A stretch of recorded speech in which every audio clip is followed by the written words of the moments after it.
एका याच्यात 30 ठेवतो. एका याच्यात 20. 20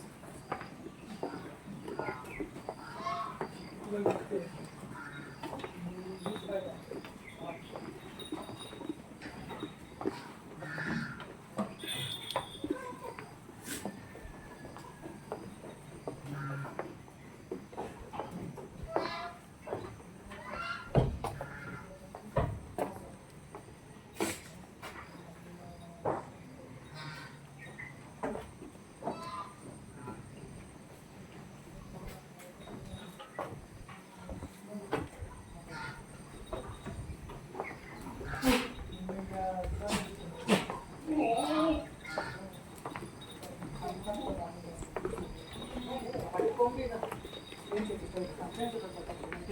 खत बी व्यवस्थित आहे.